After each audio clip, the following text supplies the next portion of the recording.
लेकिन जब वो व्यक्ति उन दैवीय शक्तियों से प्रोफेशनली तरीके से कार्य लेने लगता है या बार बार उन शक्तियों को बुलाता है, आवाहन करता है, लोगों को कार्य करता है, तो इसके बाद धीरे धीरे से वो तमाम चीज़ें उसकी लुप्त होनी शुरू हो जाती।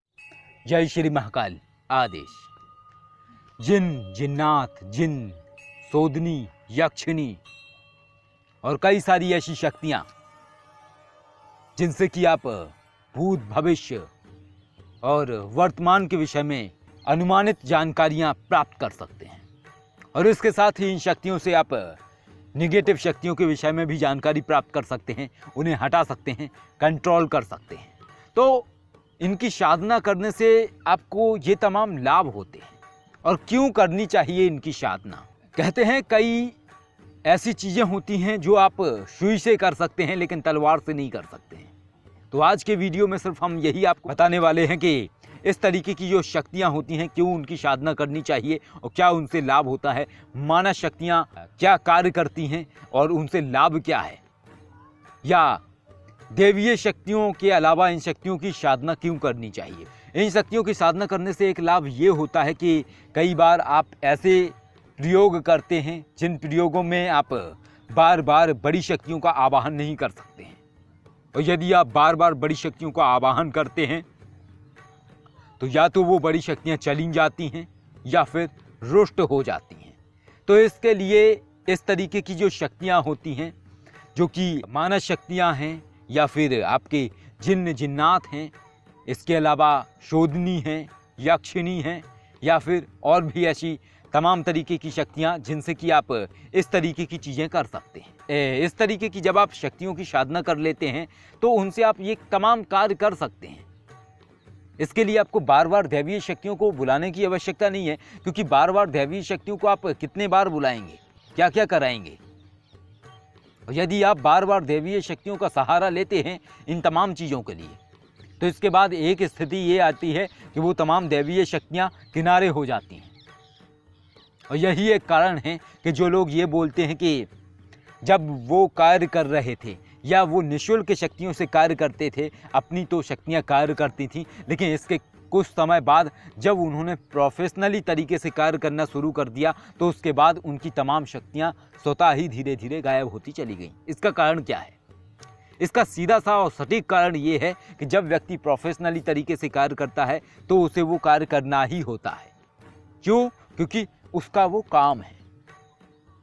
लेकिन जब कोई व्यक्ति इस तरीके से कार्य करता है कि कोई आ गया तो कार्य कर दिया और कभी कभी कर दिया और वो निःशुल्क तरीके से कार्य करता है, तो इसमें वो दैवीय शक्तियों का सहारा लेता है। लेकिन जब वो व्यक्ति उन दैवीय शक्तियों से प्रोफेशनली तरीके से कार्य लेने लगता है या बार बार उन शक्तियों को बुलाता है, आवाहन करता है, लोगों को कार्य करता है, तो इसके बाद धीरे धीरे से वो तमाम चीज़ें उसकी लुप्त होनी शुरू हो जाती हैं और फिर वो कनेक्ट नहीं हो पाता है। तो इसलिए ये जो शक्तियाँ होती हैं जिनको कि जिन्न, जिन्नात, जिन, शोधनी, जो कि शोधनी एक तरीके से यक्ष और गंधर्व की संतान है, और जैसे जैसे इनकी स्थितियाँ बढ़ती हैं वैसे वैसे इनकी पावर अपग्रेड होती चली जाती है। इसका मतलब ये होता है, सीधा सा तात्पर्य ये है कि इन शक्तियों के जिस तरीके से चरण होते हैं, 4 चरण आपके इस तरीके से आप समझ सकते हैं, जैसे कि प्रथम चरण ध्यान की अवस्था, द्वितीय चरण अर्ध प्रत्यक्षीकरण, तृतीय चरण प्रत्यक्षीकरण, चतुर्थ चरण पूर्ण प्रत्यक्षीकरण। इसके अलावा 100 स्टेप होते हैं। जो 100 स्टेप होते हैं इनमें भी आपके मंत्र वही रहता है, क्रियाएं बदल जाती हैं, या क्रियाएं वही रहती हैं, मंत्र बदल जाता है, या दोनों ही बदल जाते हैं। और जैसे जैसे ये बदलते हैं वैसे वैसे शक्ति तीक्ष्ण होती चली जाती है। तो इसलिए यदि कोई व्यक्ति प्रोफेशनली तरीके से कार्य करता है या इस तरीके की चीज़ें करता है तो उसको इस तरीके की साधनाएं करनी चाहिए, और उस तरीके की साधनाओं से बहुत ही अद्भुत तरीके से व्यक्ति कार्य ले सकता है, उनसे पूछ सकता है, काम ले सकता है, किसी को कोई समस्या है उसे देख सकता है, हटा सकता है, ठीक कर सकता है। तो ये तमाम चीज़ें व्यक्ति कर सकता है। लेकिन ये तमाम चीज़ें दैवीय शक्तियों से आप बार बार नहीं कर सकते हैं। क्यों? क्योंकि आप दैवीय शक्तियों से क्या क्या कार्य करेंगे? क्या आप देखेंगे, या फिर आप हटाएंगे, या फिर आप पूछेंगे, क्या करेंगे?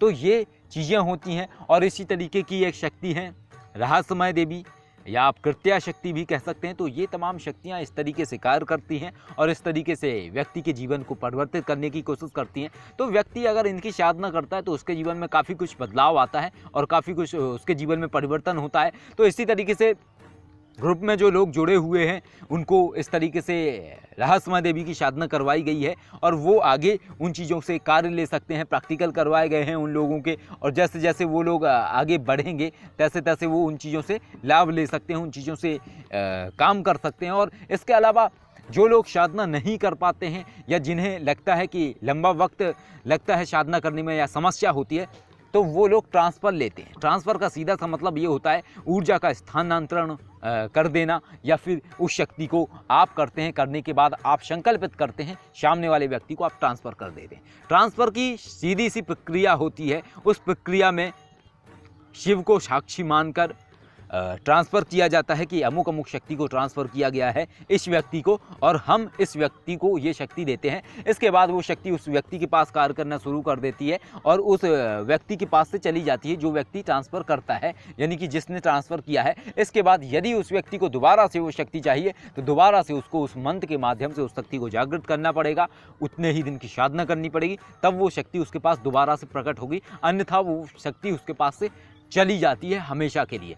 तो ये ट्रांसफ़र का सीधा सा तरीका होता है। और कैसे आप ये आजमाएं कि किसी ने ट्रांसफ़र किया है कि नहीं किया है। अभी क्या हो गया है, अभी ये हो गया है कि बहुत सारे लोग झूठ मूठ बोलते हैं कि उन्होंने आपको ट्रांसफ़र कर दिया है। तो इसके देखिए सीधा सा प्रकरण है कि अगर कोई व्यक्ति झूठ बोलता है तो आप एक काम करें कि जो व्यक्ति कहता है कि हमने ट्रांसफ़र किया है आपको, तो उस व्यक्ति को आप शिवलिंग के ऊपर हाथ रखवाएं, हाथ रखवा के शपथ दिलवाएं कि आपने हमें ट्रांसफ़र किया है। अगर किया है तो आप ये शपथ लें, इसके ऊपर शिवलिंग के ऊपर हाथ रखें। यदि उस व्यक्ति ने वास्तव में आपको ट्रांसफ़र किया होगा तो निश्चय ही वो शपथ ले लेगा शिवलिंग के ऊपर हाथ रख के। और जो व्यक्ति आपको झूठ बोल रहा होगा कि उसने आपको ट्रांसफ़र किया है, वो व्यक्ति कभी भी शिवलिंग के ऊपर हाथ रख के शपथ नहीं लेगा, क्योंकि शिवलिंग के ऊपर हाथ रख के शपथ लेने का अर्थ है, और झूठी शपथ लेने का अर्थ है कि अपनी मृत्यु को निमंत्रण देना, यानी कि स्वयं महाकाल का झूठा नाम लेना।